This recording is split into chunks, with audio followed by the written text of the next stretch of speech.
Quand on n'est pas né avec un charisme exceptionnel de base, ça peut être assez compliqué de faire de bonnes premières impressions quand on rencontre quelqu'un pour la première fois.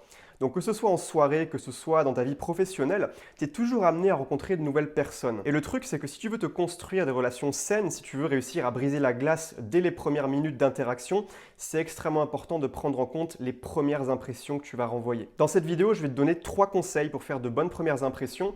Et le premier conseil que j'ai à te donner, c'est ce qu'on appelle la règle des 3 secondes. L'idée, c'est que quand tu vas engager la conversation avec un inconnu, en l'espace de 3 secondes seulement, ça aura suffi pour que ton interlocuteur se fasse une image inconsciente de la personne que tu es. Alors évidemment, rien n'est définitif, mais si tu arrives à exploiter intelligemment ces 3 premières secondes d'interaction, eh bien ça va énormément jouer dans la suite de la discussion que tu auras avec cette personne. Et au contraire, si tu foires, entre guillemets, les premiers instants de l'interaction, eh bien ça peut être compliqué par la suite de rattraper une mauvaise première impression. Donc l'idée derrière cette règle des 3 secondes, c'est vraiment d'être conscient de la manière dont tu interagis dans les premières secondes de l'interaction.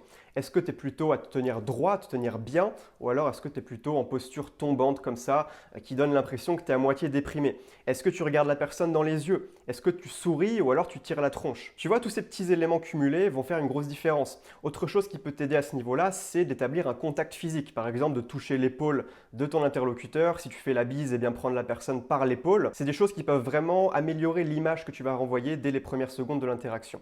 Donc ça, c'était pour la règle des 3 secondes. Le deuxième conseil que j'ai à te donner pour faire de bonnes premières impressions, c'est comment répondre à la question « Tu fais quoi dans la vie ?» Alors ça, c'est la question la plus classique quand on rencontre quelqu'un pour la première fois, c'est « Tu fais quoi dans la vie ?» Et il y a plein de gens qui répondent n'importe comment à cette question, qui répondent de manière chiante, de manière plate, de manière purement factuelle, sans y injecter aucune émotion. Pour te donner un exemple, imaginons quelqu'un qui s'appelle Antoine, qui est étudiant, ses études le font un peu chier, il a plein de projets, de choses qu'il aimerait faire après, mais pour l'instant il est étudiant. Eh bien une manière toute pourrie de répondre à cette question « Tu fais quoi dans la vie ?» c'est « Ah ben en ce moment je fais un BTS en alternance dans la communication ». Voilà, ça c'est vraiment nul à chier. Déjà tu vas pas très loin, en plus tu donnes juste des faits factuels.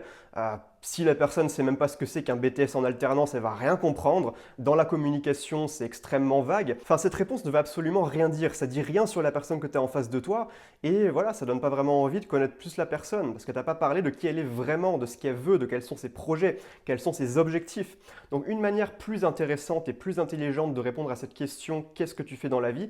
ce serait de parler de tes projets, de parler de tes objectifs, de parler de ce qui t'intéresse vraiment finalement. Et peu importe si tu parles pas de ta situation, tu n'es pas obligé de parler de ta situation professionnelle, tu peux parler d'autre chose. Par exemple, ce Antoine qui fait un BTS en alternance dans la communication, ce qu'il pourrait dire à la place, ce serait par exemple, ben voilà, aujourd'hui je fais des études qui ne m'intéressent pas spécialement, mais suite à ça, j'ai l'intention de partir en voyage, j'aimerais beaucoup visiter l'Asie notamment, c'est un continent qui m'attire beaucoup.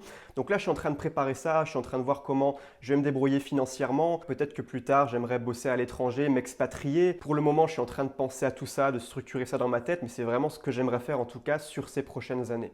Tu vois, avec cette réponse, déjà, tu donnes beaucoup plus d'informations à la personne qui est en face de toi. Tu ne te contentes pas d'une phrase bête, bateau, qui veut rien dire et tu t'arrêtes là. Et en plus de ça, tu parles de quelque chose qui t'inspire vraiment. Tu parles avec tes tripes, tu parles avec l'émotion et ça va se sentir et ça va être beaucoup plus facile de créer une connexion avec la personne en face de toi, de pratiquer de cette manière-là. Donc un petit exercice que tu peux faire maintenant, c'est mettre la vidéo en pause ou alors le faire juste après la vidéo et te demander comment est-ce que je pourrais me présenter ce que je fais dans la vie de manière intéressante, de manière à transmettre de l'émotion, de manière à ne pas décrire juste ma situation de manière purement factuelle, ce qui est complètement chiant.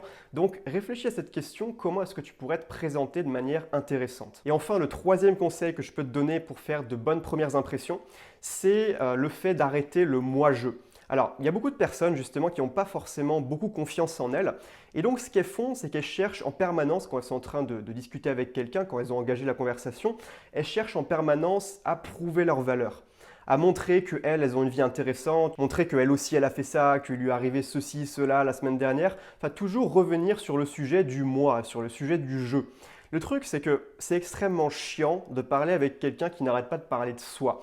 Parce que si tu réfléchis bien, la chose qui nous intéresse le plus, tous, c'est soi-même. On aime tous parler de soi, on aime tous parler de nos projets, de nos problèmes parfois, on aime beaucoup se plaindre aussi, mais ça c'est une autre histoire. Mais l'idée derrière ce principe, c'est d'arrêter le moi-je, d'arrêter de parler de toi et de parler plutôt de ton interlocuteur, de montrer à ton interlocuteur que tu t'intéresses à lui. Et de cette manière-là, la personne va beaucoup plus t'apprécier parce qu'elle n'aura pas affaire à un espèce de gugus qui est en train de dire ah oui, moi, c'est juste insupportable. Elle sera en face de quelqu'un qui lui témoigne de l'intérêt, qui la fait se sentir importante et ça, c'est quelque chose d'extrêmement puissant à mettre en place. Donc ce que je te conseille de faire si tu as cette tendance, cette fâcheuse tendance au moi-je, c'est d'observer un petit peu ton esprit pendant que tu es dans tes conversations.